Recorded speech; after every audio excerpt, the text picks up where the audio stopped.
During World War II, as Germany was on the edge of losing, Joseph Goebbels and his wife Magda prepared their 6 children for death. The couple injected the children with morphine, and then when the kids were asleep, crushed capsules of cyanide were placed inside their mouths. The children then died in their sleep. Why would Joseph Goebbels, Hitler's propaganda chief for the Nazis, do this to his own kids? Well, he had concerns about the children falling into Soviet hands if they were discovered by the Russian soldiers. The mother, Magda, had stated to a relative that she didn't want her children to grow up being told that their father was a heinous criminal. She suggested that death by her own hands was the best solution for her kids. Think it through.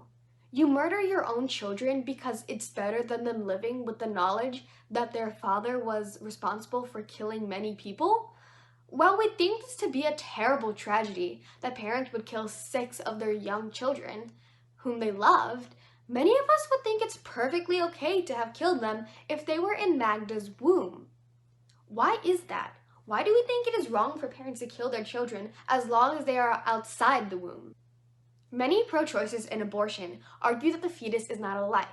It's a very crucial argument to the topic of abortion and plays a huge role in determining its morality. A fetus isn't a life because of its size, level of development, environment, and degree of dependency. Because of those 4 things, a fetus isn't a life, and abortion is perfectly okay. Let's start with the first part of that acrostic, size. Many people argue that the fetus is too tiny to be a person, but size does not determine value or personhood. Think of it like this. You have 3 people, each person 1 foot taller than the other.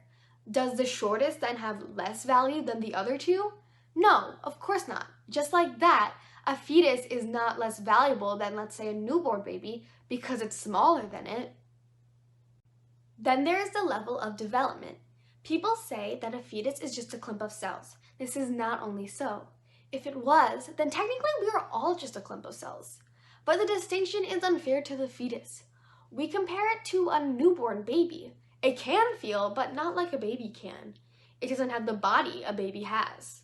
We don't realize that the comparison of a fetus to a newborn is scientifically flawed. It's like comparing a 5-year-old boy to a 50-year-old man. He doesn't have an Adam's apple, so he isn't male. He doesn't have facial hair, therefore he isn't male. The fetus in the womb at its stage is a normal person in that stage of development. If it looked like a full-blown baby at 8 weeks after conception, something would be wrong. The fetus has to start somewhere, and in its early stages of development to a day before labor, the fetus is growing into a baby just as a boy grows into a man, and that does not determine human value. We shouldn't discriminate a fetus through comparison to a newborn just as we wouldn't a boy to a man. After that is the environment.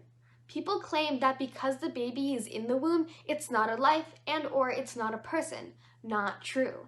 If that's true, then that means up to delivery. It's a 7-inch crossover that determines a human being's value.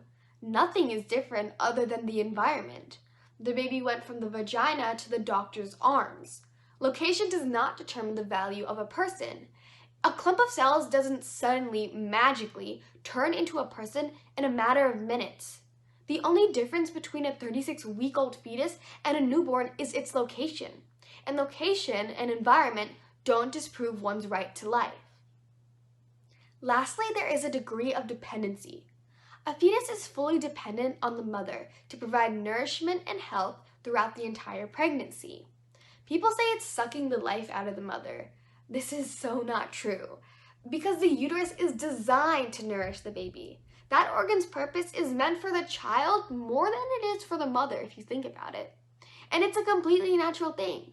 Parents are held to a higher standard when caring for the more innocent and vulnerable. If parents refuse to provide their college graduate 3 meals and a bed, we'd feel sad for the graduate, but we know it's the right thing to do to develop maturity in their kid. However, if parents refuse to provide meals and a bed for their 4-year-old, people are appalled and the government will take the child away to provide it a better home.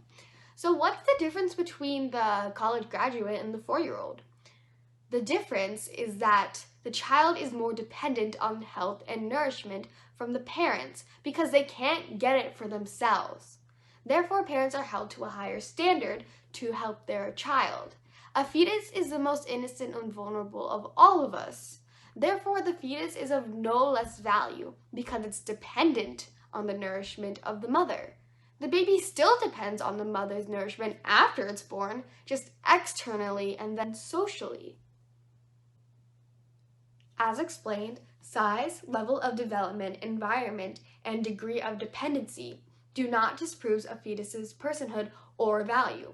Imagine if your mother deemed you unworthy to live because your presence was inconvenient to her situation. So she traps you and sends someone to kill you. And it's okay because society has deemed you unworthy to live. Think it through.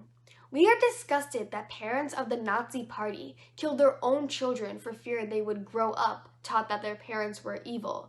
Yet, a majority of us in America condone parents killing their unborn children for their own reasons just because their unborn child differs from a born child in 4 ways: size, level of development, environment, and degree of dependency.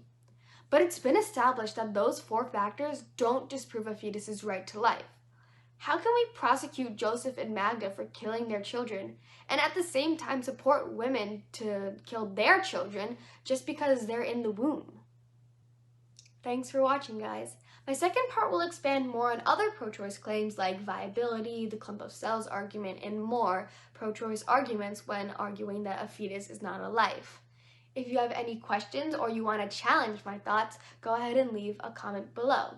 If you're curious for more, please check out these other videos and don't forget to like and subscribe. Thank you.